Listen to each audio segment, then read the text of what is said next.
رسول اللہ صلی اللہ علیہ وسلم کا ارشاد ہے کہ جس شخص کی ایک بھی نماز چھوٹ گئی وہ ایسا ہے جیسا کہ اس کے گھر کے لوگ اور مال و دولت سب چھین لیا گیا ہو۔ کسی کا مائک کھلا ہے پلیز بند کر لیجئے۔ جہاں تک ہو سکے نمازوں کو قضا کرنے سے بچانا چاہیے، لیکن پھر بھی اگر کوئی نماز قضا ہو جائے تو پھر اللہ تعالیٰ سے معافی مانگے، توبہ کریں اور آئندہ نماز کو قضا نہ کرنے کا پختہ ارادہ کریں اور اس نماز کی جلد از جلد قضا کر لیں۔ حدیث شریف میں ہے کہ جو کسی نماز کو بھول جائے یا نماز کے وقت سوتا رہ جائے تو اس کی تلافی یہی ہے کہ جب یاد آ جائے تو نماز پڑھ لے۔ انسان سو رہا تھا، ظہر پڑھ کے سو گئے، دیر سے آنکھ کھلی، عصر چلی گئی آپ کی، تو پھر اٹھتے ہی فوراً عصر کی قضا کریں، مغرب کے پڑھنے سے پہلے عصر کی قضا پڑھ لیں۔ اگر نماز کا وقت تنگ ہے تو پھر مغرب پڑھ کے پھر نماز کا ایسا ہو کہ آپ مغرب پڑھ رہے ہیں تو اگر عصر کی قضا کریں گے تو مغرب کا ادا کا وقت چلا جائے گا، تو پھر مغرب کی ادا پڑھیں، اس کے بعد مغرب کی قضا عصر کی قضا کریں، لیکن فوراً اسی دن اس کو قضا کو پوری کر لیں۔ فرض اور وتر نمازوں کی قضا کرنا لازم ہے۔ قضا نماز کے لیے کوئی وقت متعین نہیں ہے۔ 3 مکروہ اوقات طلوع آفتاب، زوال آفتاب اور غروب آفتاب کے علاوہ کسی بھی وقت قضا نماز پڑھ سکتے ہیں۔ تو ہم جتنی ہماری نمازیں باقی رہ گئی ہیں اس کے اوپر ضرور پڑھیں۔ بہت سارے لوگ یہ کہتے ہیں کہ قضا پڑھنے کی ضرورت نہیں، توبہ کر لو تو ہو جائے گا، یہ سب چیزوں میں نہ جائیں۔ اپنی قضا نمازوں کو لکھ کے ادا کرتے رہیں، دعا کرتے رہیں۔ اگر قضا نمازیں ادا کرتے کرتے موت آ جائے گی تو اللہ تعالیٰ کے پاس ہم کہہ سکتے ہیں کہ اللہ ہم ادا کرنا تو شروع کر چکے تھے، اپنی قضاؤں کو پورا کرنا تو شروع کر چکے تھے۔ تو ہر فرض نماز کے ساتھ میں کوئی رکعت اپنے 4 رکعت ظہر کے فرض پڑھ رہے ہیں، ظہر کے ساتھ 4 رکعت جوڑ لیں نماز قضا کی۔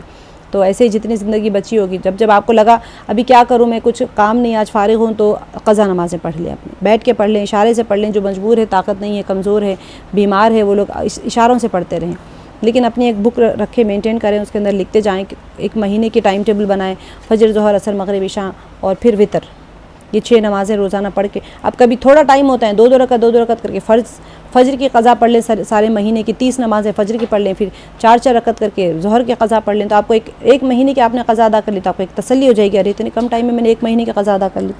تو آپ کی کتاب ہوتی ہے، ہم اکاؤنٹس کی کتابیں کیسے مینٹین کرتے ہیں نا پیسوں کی، تو یہ ہمارے نماز کے اکاؤنٹ بک ہمیں مینٹین کرنا چاہیے۔ تو قضا نماز پڑھنے کا طریقہ وہی ہے جو ادا نماز پڑھتے ہیں، جیسے ہم نماز پڑھتے ہیں ویسے ہی پڑھتے ہیں، صرف نیت کا تھوڑا سا فرق ہے، ٹھیک ہے۔ جو نماز قضا ہو گئی ہے اس کا وقت اور دن متعین کر کے، نیت کر کے، میں فلاں دن کی فلاں وقت کی نماز جو ہے میں پڑھ رہی ہوں، یہ نیت کر لیں۔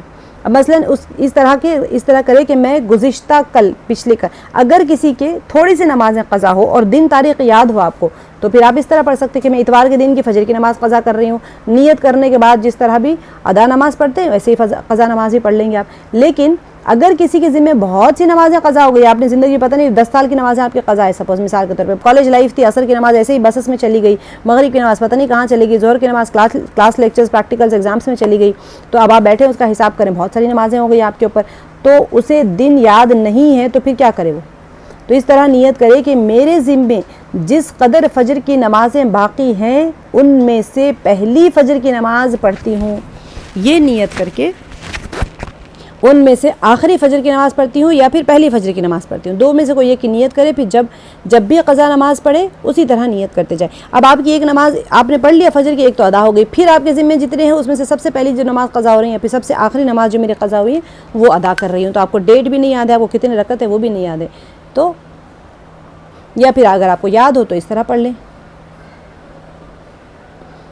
اگر کسی بے نمازی نے توبہ کر لی اور نماز پابندی سے پڑھنے لگا تو اس کے لیے ضروری ہے کہ اس کی جتنی نمازیں قضا ہوئی ہیں ان کا اندازہ لگا کر لکھ لے اور روزانہ کچھ نہ کچھ قضا نمازیں وقت نکال کر پڑھتا رہے۔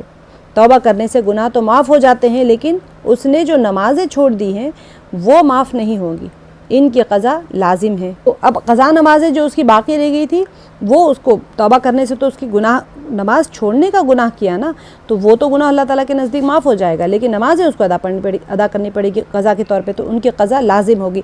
تو قضا نمازوں کو ادا کرنے کا آسان صورت یہ ہے کہ ہر فرض نماز سے پہلے یا بعد میں 1-2 رکعت کی قضا نماز پڑھ لینا چاہیے انسان کو۔ اچھا، اگر کسی شخص کے بالغ ہونے کے بعد نماز قضا نہ ہوئی ہو یا قضا ہوئی ہو لیکن اس نے بعد میں پڑھ لی ہو، اب اس کے ذمے ایک بھی نماز نہیں ہے، تو پھر اسے شریعت میں صاحب ترتیب کہتے ہیں۔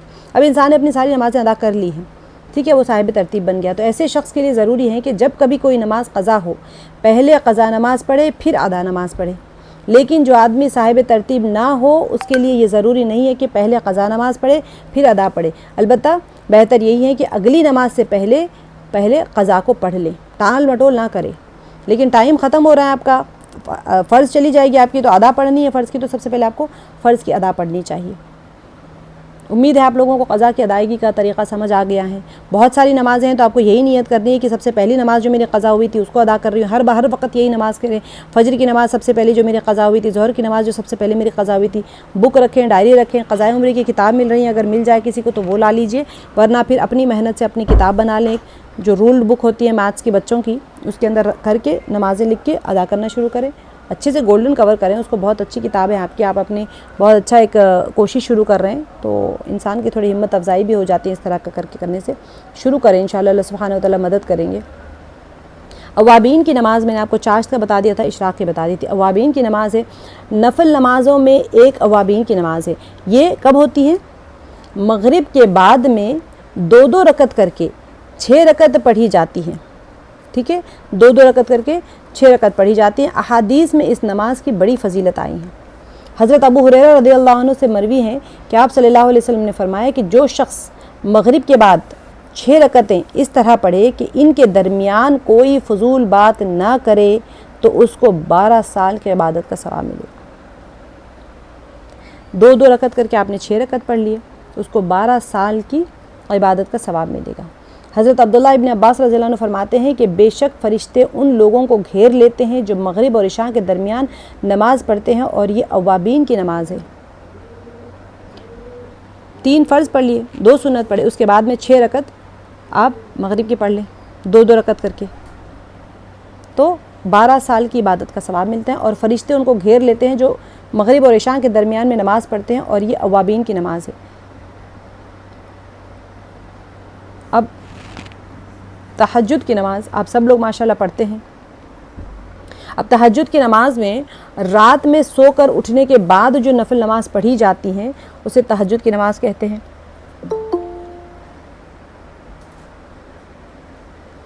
رسول اللہ صلی اللہ علیہ وسلم نے فرمایا کہ قیامت کے دن تمام لوگ ایک ساتھ اٹھائے جائیں گے، پھر پکارنے والا پکار کر کہے گا، کہاں ہیں وہ لوگ جو رات کو عبادت کرنے کے لیے اپنے بستروں کو خالی چھوڑ دیا کرتے تھے؟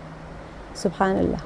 یہ سن کر تہجد گزار بندے ایک جگہ جمع ہو جائیں گے، ان کی تعداد بہت تھوڑی ہوگی، انہیں بغیر حساب کتاب کے جنت میں داخل کر دیا جائے گا، اس کے بعد باقی لوگوں سے حساب لینے کا حکم دیا جائے گا۔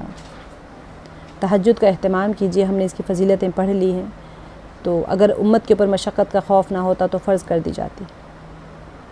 تو میں نے آپ کو جسے بتایا تھا کہ ایک اسپیشل ونڈو کھلتی ہیں جہاں سے آپ اپنی فیسلٹیز اویل کر سکتے ہیں، جو سینئر سٹیزنز کے لیے، پریگننٹ وومن کے لیے اور بچے والی ماؤں کے لیے کھولی جاتی ہیں، جہاں پر آپ ریزرویشن کاؤنٹرز میں جہاں کہیں جاتے ہیں، امیگریشنز میں جائیں، ٹکٹ کاؤنٹرز پہ جائیں، جہاں کہیں بھی جائیں، سینئر سٹیزنز کو الگ کر کے ایک اسپیشل کاؤنٹر کھولا جاتا ہے آدھے گھنٹے 1 گھنٹے کے لیے، صرف انہی کے لیے، اور وہاں پر آپ کا کام جلدی ہو جاتا ہے۔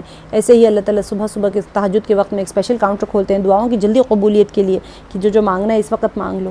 اللہ تعالیٰ پہلے آسمان پہ آ جاتے ہیں بندوں کی مناجات سننے کے لیے، جو بندہ مانگ رہا ہے اس کو عطا کرنے کے لیے۔ رسول اللہ صلی اللہ علیہ وسلم نے ارشاد فرمایا کہ تم رات میں تہجد کی نماز پڑھنے کو اپنے اوپر لازم کر لو، اس لیے کہ یہ تم سے پہلے گزرے ہوئے نیک لوگوں کی عادت رہی ہیں۔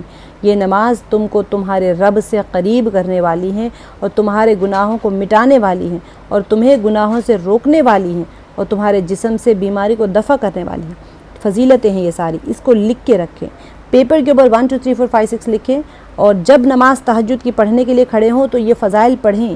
یقین میں آئے گا تو عمل میں آئے گا، بندہ اللہ تعالیٰ سے وہی اس کو عطا ہوتا ہے جو اس کا گمان ہوتا ہے اللہ کے ساتھ میں۔ یہ ساری چیزیں جب نبی پاک صلی اللہ علیہ وسلم کے ذریعے سے اللہ سبحانہ وتعالیٰ نے کہلوایا ہے ہمیں کہ اللہ کا قرب حاصل ہوتا ہے، گناہوں کو مٹانے والی چیز ہے، گناہوں سے روکنے والی چیز۔ دیکھیں ایک تو انسان کو گناہ کا مٹانا الگ ہوتا ہے، گناہوں سے رکنا الگ چیز ہوتا ہے۔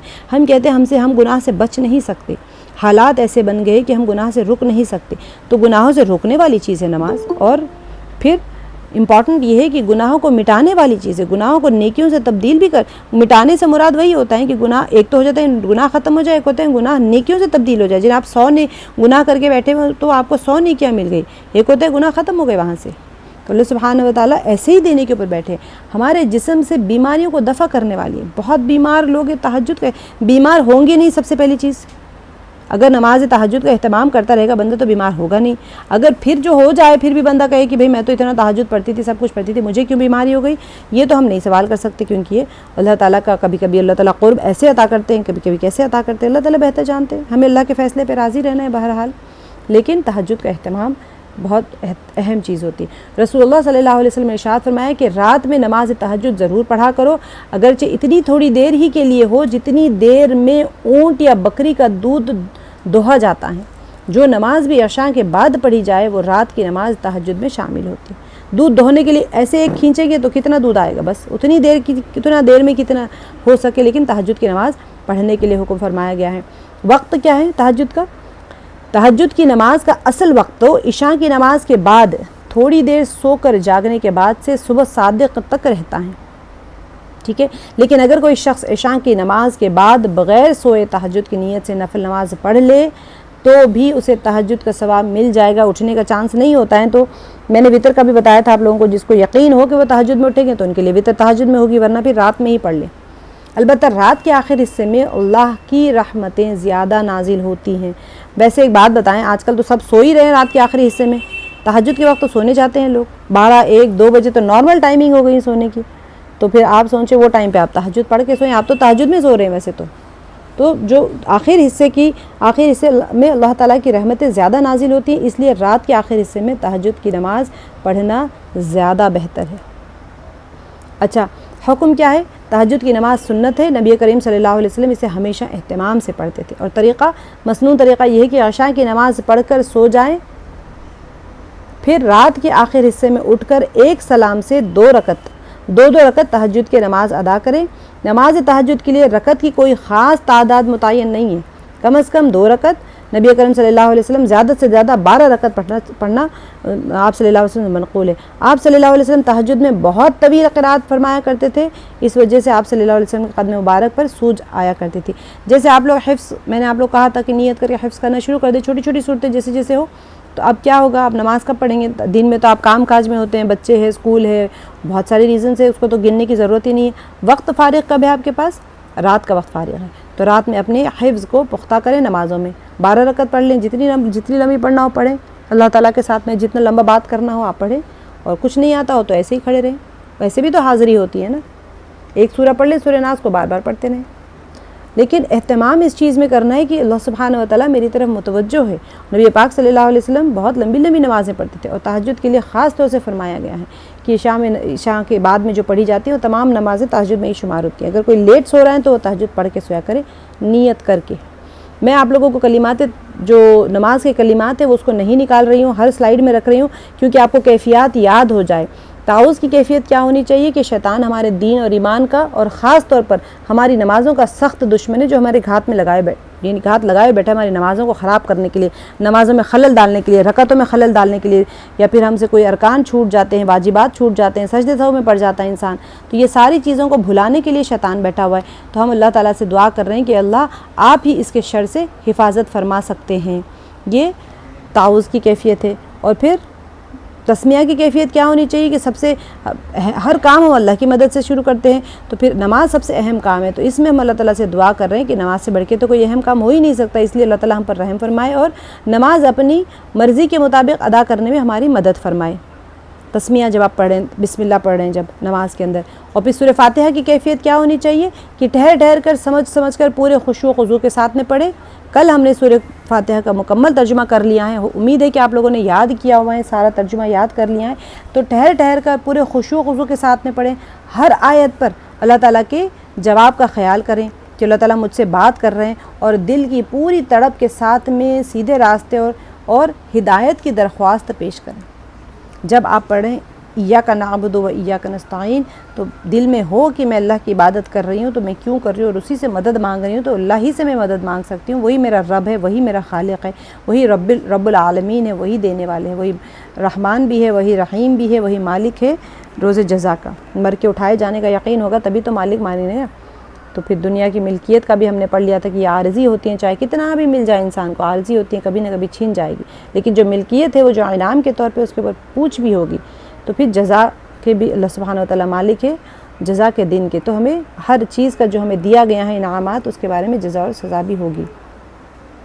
تو یہ ہماری کیفیت ہونی چاہیے جب ہم سورہ فاتحہ پڑھ رہے ہیں، تو ہمارے اندر سیدھے راستے کی طلب ہونی چاہیے۔ اہدنا الصراط المستقیم جب ہم مانگ رہے ہیں تو پھر اس کے بعد میں ان لوگوں سے بھی بچنے کے لیے کہہ رہے ہیں جو گمراہ ہو گئے، یا پھر وہ لوگ جس کے اوپر اللہ کا غضب نازل ہوا ہے۔ تو اس کے بعد میں جو سورہ پڑھیں گے تو ہمارے ذہن میں یہ ہو کہ جو ہم سورہ فاتحہ میں ہدایت مانگ رہے ہیں، اللہ سبحانہ وتعالیٰ اس سورہ کے ذریعے سے میرے اوپر وہ چیزیں مجھ سے بلوا رہے ہیں، اللہ سبحانہ وتعالیٰ ان چیزوں کو جو اللہ تعالیٰ چاہ رہے ہیں کہ میرے زندگی میں عمل میں آ جائے۔ اب سورہ فاتحہ کا یہاں سے بسم اللہ سورہ فاتحہ چلیں، بسم اللہ الرحمن الرحیم، اللہ کے نام سے شروع کرتا ہوں جو نہایت مہربان بہت رحم کرنے والا ہے۔ رحمان اور رحیم کی صفت آپ کو یاد ہونی چاہیے۔ رحمان جو ہوتا ہے وہ صفت عامہ ہوتی ہے۔ اللہ سبحانہ تعالیٰ ساری کائنات میں 1% اپنا جو رحم کا مادہ ہے اس میں سے 1% ساری کائنات میں تقسیم کر دی، جس کے اندر چرند پرند جانور انسان ہر کوئی ایک دوسرے کے اوپر رحم کرتے ہیں۔ خاص طور سے مائیں اپنے بچوں کے اوپر رحم کرتی ہے۔ ساری کائنات میں 1% رحمت کی جو چیز جو مادہ تھا وہ سب میں تقسیم ہو گیا، اور جو رحیمیت والا مادہ ہے وہ صرف اور صرف رحمت تامہ ہے، وہ جو کہ صرف اور صرف مومنین کے لیے ہوگا اور روز محشر میں یعنی قیامت میں ہوگا۔ یہ دنیا کا رحمان والی صفت جو ہے دونوں مبالغے کے صیغے، لیکن رحمان والی صفت جو ہے دنیا میں آئے گی اور سب کے لیے عام ہوگی، کافر ہو چاہے مومن ہو چاہے سرکش ہو چاہے گنہگار ہو کوئی بھی ہو، لیکن رحیمیت والی صفت کب ہوگی؟ آخرت میں ہوگی۔ تو اسی لیے بسم اللہ الرحمن الرحیم پڑھ کے ہر کام کریں۔ جب تالا لگا رہے تب بھی گھر کو رات میں لاک کرتے وقت گھر میں بسم اللہ الرحمن الرحیم پڑھ کے کریں۔ بشکیزوں کو ڈھانکنا ہو تو بسم اللہ الرحمن الرحیم پڑھیں۔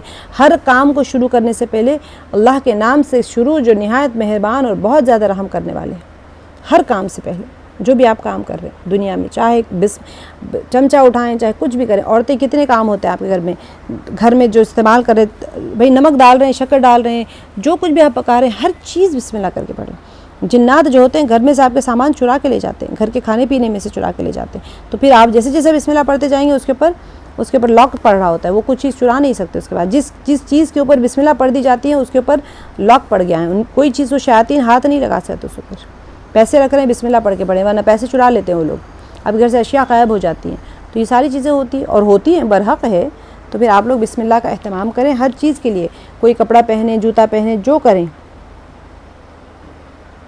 اب دیکھیں آج ہم سورہ کوثر پڑھیں گے انشاءاللہ، انا اعطیناک الکوثر۔ یہ مکی سورہ ہے اور ہم نے اس کو رمضان میں کر لیا تھا، بس میں اس کو ہلکا سا کروں گی انشاءاللہ۔ تو یہاں پر انا بے شک ہم نے اعطیناک کا اس کو لفظی ترجمہ کریں آپ، ہم نے عطا کی آپ کو، یعنی آپ صلی اللہ علیہ وسلم کو کوثر عطا کی ہم نے آپ کو۔ فصلی تو آپ نماز پڑھیں، لربک اپنے رب کے لیے، ونحر اور قربانی کریں، یعنی یہاں پر لفظی ترجمہ بھی آپ لوگ یاد کریں، لفظی ترجمہ یاد کریں، با محاورہ یاد کریں، بہت اہم ہے۔ جو ہم سورہ پڑھ رہے ہیں اس کا ترجمہ آنا چاہیے ہمیں۔ انا اعطینا بے شک ہم نے عطا کی آپ کو، اعطینا کا کوثر، اگر آپ اس کو یہاں روک دیں گے نا تو الکوثر ہو جائے گا، کیونکہ یہاں کاف کے ساتھ ملا رہے ہیں، تو پھر انا اعطینا کل کوثر کہ ہم نے آپ کو کوثر عطا کیا۔ تو آپ نماز پڑھیں اپنے رب کے لیے اور قربانی کریں۔ ونحر، نحر کرنا کہتے ہیں قربانی کرنے کو۔ اب فصلی تو آپ نماز پڑھیں، لربک اپنے رب کے لیے اور قربانی کریں۔ ان بے شک شأنیک آپ کا دشمن، هو الابتر وہی لا اولاد یعنی بے نام و نشان رہے گا۔ یہ سورہ کوثر کا لفظی ترجمہ ہے۔ اب اس کے اندر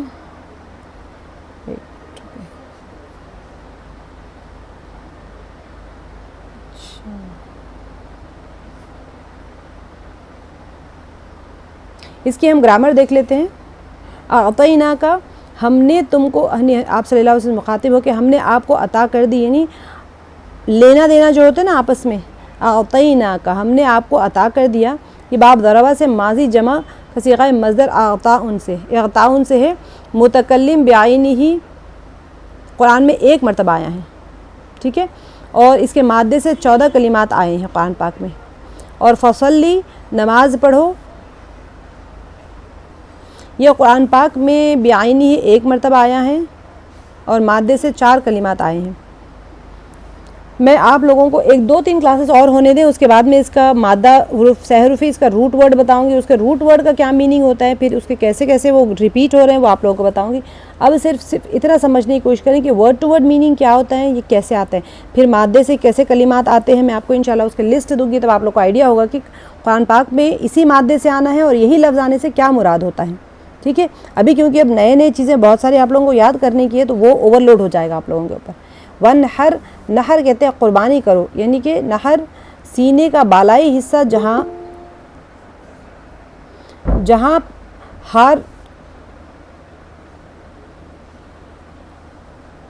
پر ہار پڑا رہتا ہے۔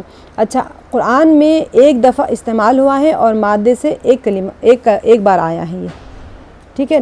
ونحر کا اگر آیا ہے تو شأنیہ کا آپ کا دشمن، یعنی کہ بعینی ہی ایک دفعہ آیا ہے اور مادے سے 4 کلمات آئے ہیں۔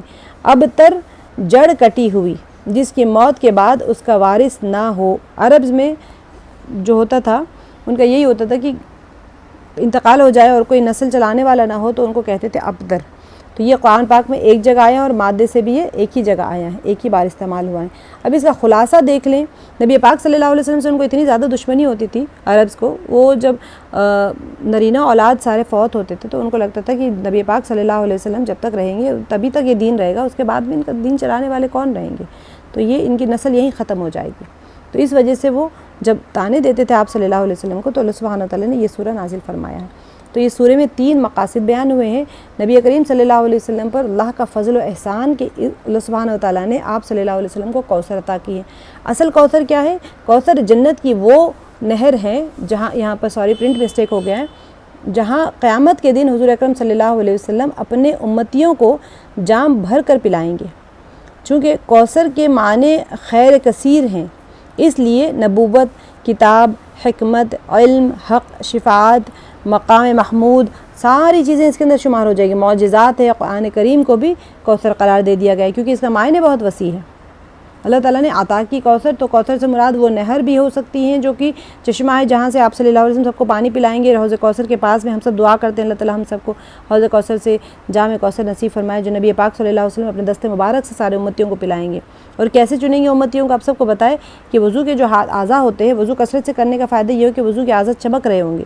جب صحابی نے پوچھا کہ اللہ کے نبی صلی اللہ علیہ وسلم آپ کیسے پہچانیں گے اپنے امتیوں کو، تو وہاں تو اتنے سارے لوگ ہوں گے، تو اللہ کے نبی صلی اللہ علیہ وسلم نے فرمایا کہ وضو کثرت سے کیا کرو کہ جو اعضاء وضو ہوتا ہے، چہرہ ہوتا ہے، پیشانی ہوتی ہے، یہ چمک رہے ہوں گے تو انہی سے میں دیکھ کے پہچان لوں گا۔ تو سارے لوگوں کو بلایا جائے گا اور پھر آپ صلی اللہ علیہ وسلم ان کو حوض کوثر سے جام کوثر عطا فرمائیں گے، تو جو پی لے گا وہ ایک بار پھر اس کو جنت میں جانے تک پیاس نہیں لگے گی۔ وہاں پر ایک وعید بھی ہے، آپ سب کو پتہ ہے کہ جب آپ صلی اللہ علیہ وسلم جام کوثر پلانے کے لیے اپنے امتیوں کو پکڑیں گے تو فرشتے وہاں سے گھسیٹ کر لے جائیں گے، تو آپ سے فرمائیں گے یہ تو میرا امتی ہے، تو آپ صلی اللہ علیہ وسلم سے فرمایا جائے گا کہ لیکن یہ لوگوں نے آپ کے بعد میں دین میں ایجاد فرمایا، بدعات کیے اور آپ کے دین کو خراب کر دیا تھا، اسی وجہ سے وہاں سے ان کو ہٹا دیا جائے گا۔ تو اسی وجہ سے جو کوئی کام بدعات ہوتی ہیں، دین کے اندر کوئی خرافات ہوتی ہیں، کسی طرح کی چیزیں پیدا کر رہے ہوتے ہو، تو اس وقت سوچنا چاہیے کہ ہمیں وہاں پر جا کے حوض کوثر سے جام کوثر پینا ہے۔ تو کوئی ایسی چیز جو کہ دین میں نہیں ہے اس کو ہم عبادت سمجھ کے کریں یا نیکی سمجھ کے کریں۔ کوئی انسان کوئی ایسی چیز کر رہا ہے دین کے اندر نہیں ہے، کر رہا ہے، گناہ سمجھ کے تو کرے کم سے کم، عبادت سمجھ کے جب کام کوئی کیا جاتا ہے تو بدعات میں ہو جاتے ہیں۔ بی بی عائشہ رضی اللہ عنہا سے پوچھا گیا کہ سب سے پہلی بدعت کیا دیکھی آپ نے؟ تو کہا پیٹ بھر کے کھانا کھانا، کہ آپ صلی اللہ علیہ وسلم کے دور میں کوئی پیٹ بھر کے کھانا نہیں کھایا کرتا۔ انتقال کے بعد میں سب سے پہلی اور سب سے بڑی بدعت جو دیکھی تھی وہ پیٹ بھر کے کھانا کھانا ہے۔ ہم کھا رہے ہیں نا پیٹ بھر کے کھانا، لیکن اس کے لیے کیا ہے؟ شکر ادا کرنا ہے اللہ تعالیٰ کا۔ اور کم سے کم یہ تو سوچیں کہ نبی پاک صلی اللہ علیہ وسلم کے زمانے میں پتھر باندھا کرتے تھے، خندق کی جب کھود رہے تھے آپ صلی اللہ علیہ وسلم تو پیٹ کے اوپر 2 پتھر باندھے ہوئے تھے۔ جب پتھر کیوں باندھتا ہے پیٹ پہ انسان؟ کہ وہ جو آنتیں ہوتی ہیں وہ جب پریشر کھانا خالی ہوگا پیٹ تو پھر گڑگڑ کر، ہم کہتے ہیں نا رمضان میں پیٹ میں کیسے گڑبڑ ہوتی ہے، تو اس کے اوپر پیٹ کو دبا کے پتھر باندھ دیا جاتا تھا۔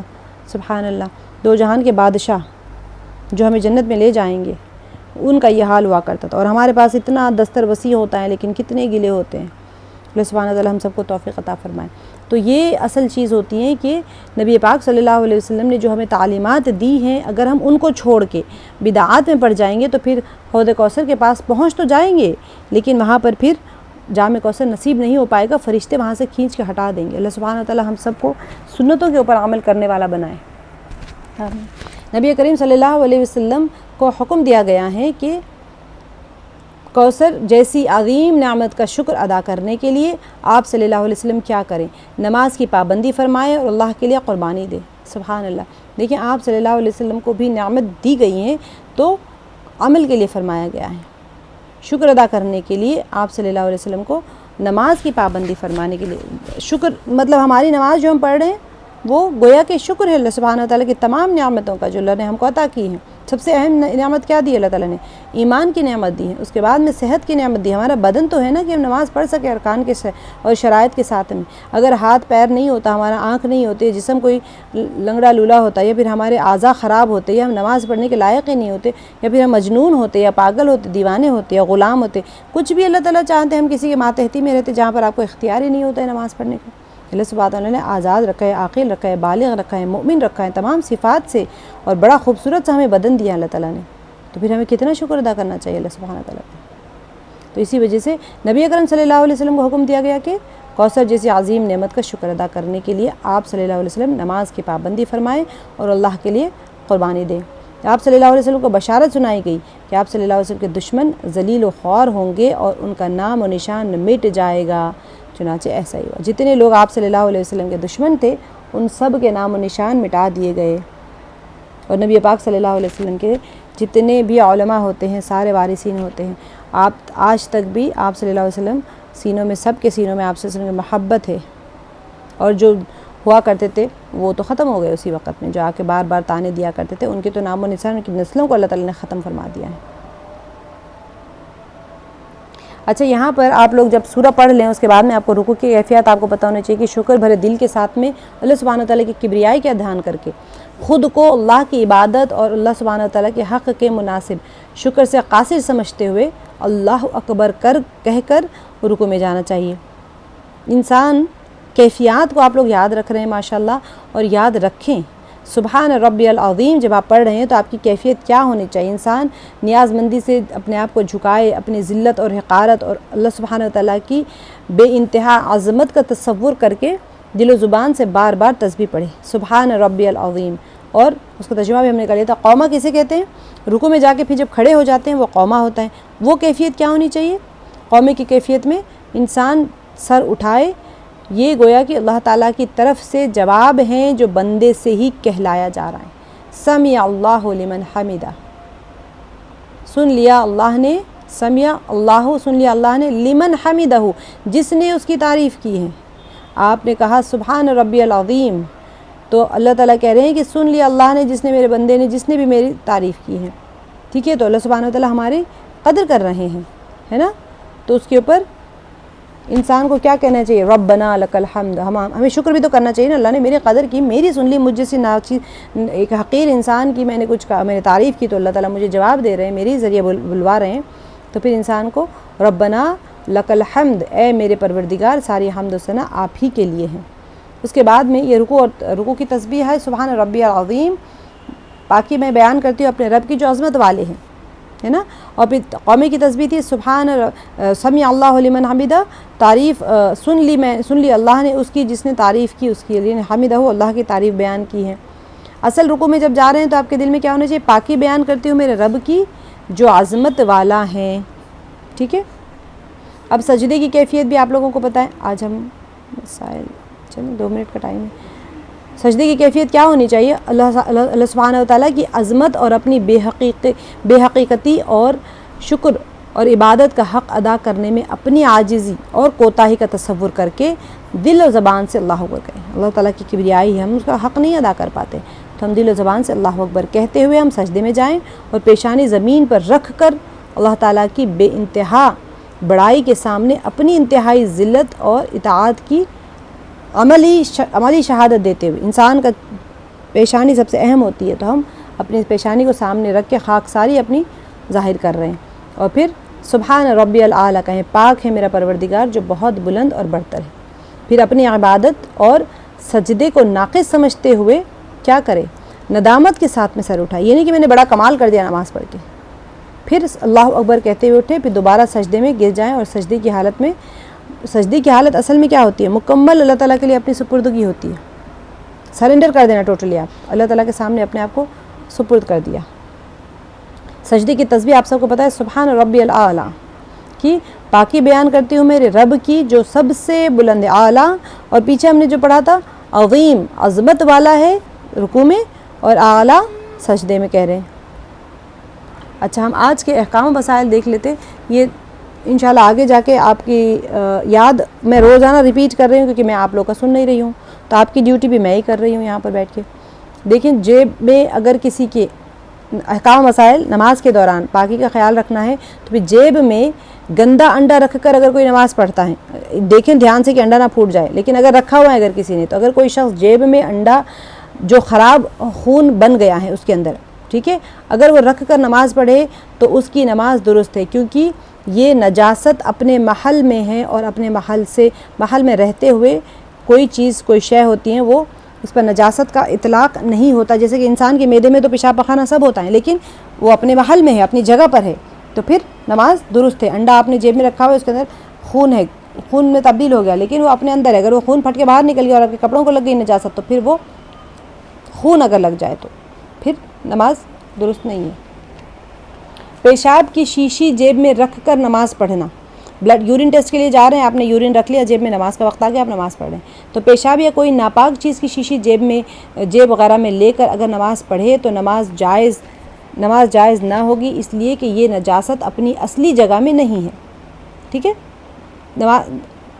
محل پیٹ کے اندر تھی لیکن شیشی میں آ گئی تو پھر اب نماز نہیں ہوگی۔ لیکن جو انڈا تھا اس کے اندر خون تھا، تو انڈے کے اندر جو چیز تھی وہ اس کا محل ہے، اس میں سے آپ نکال کے شیشی میں ڈال کے نماز پڑھیں گے تو پھر وہ نماز نہیں ہوگی۔ ایسی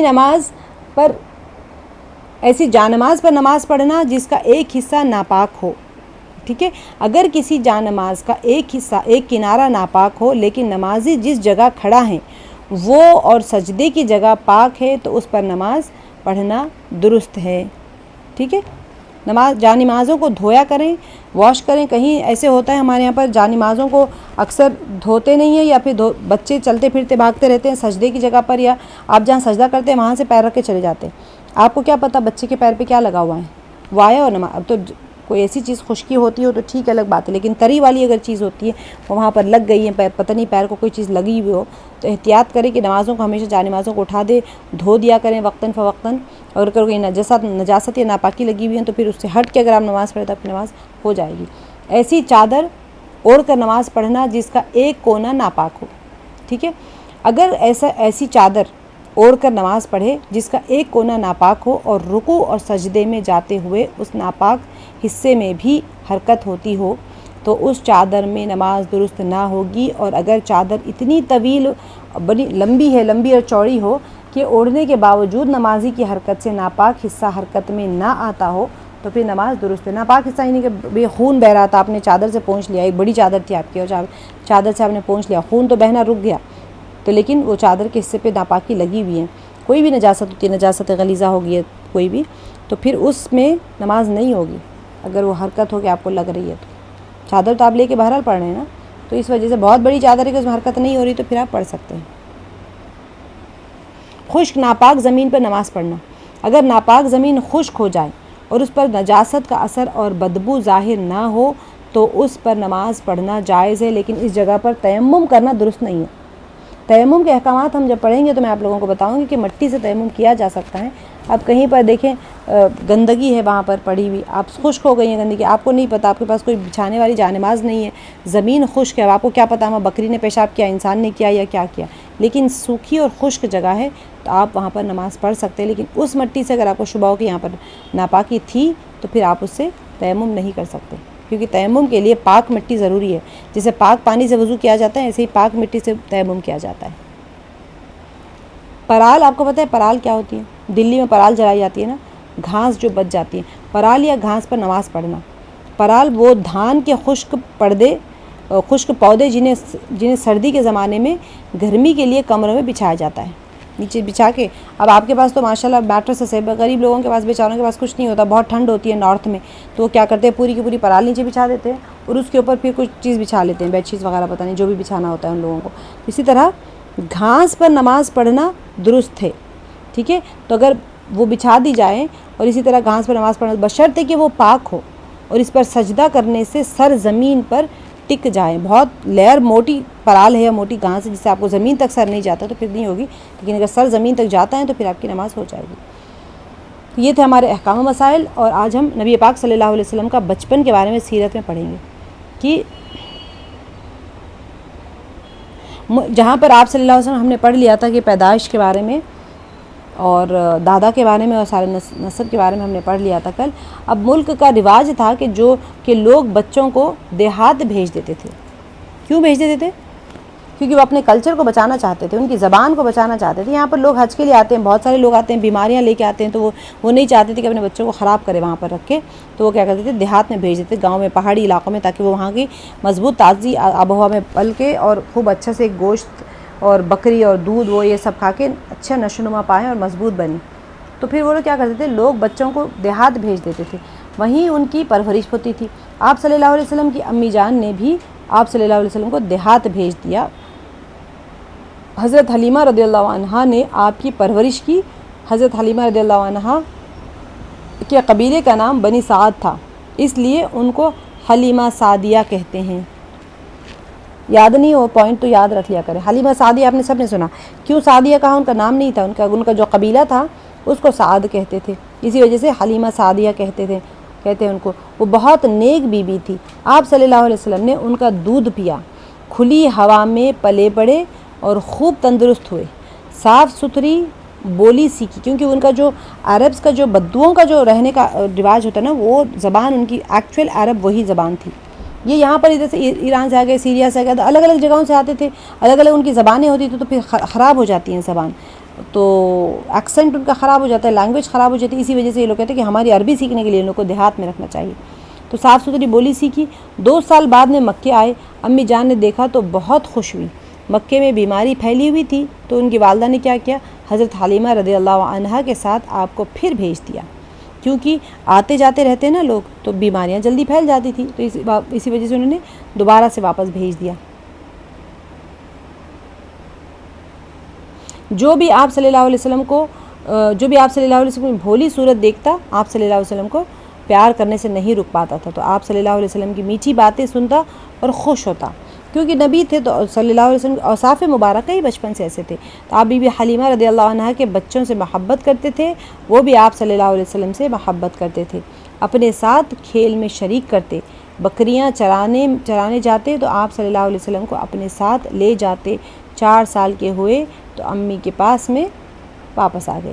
اس کے بعد کا واقعہ انشاءاللہ ہم کیری آن کریں گے، اور اس کے ساتھ ہمارا آج کا سبق اختتام پذیر ہوتا ہے. آپ لوگوں کو سمجھ میں آ گیا ہوگا، امید ہے.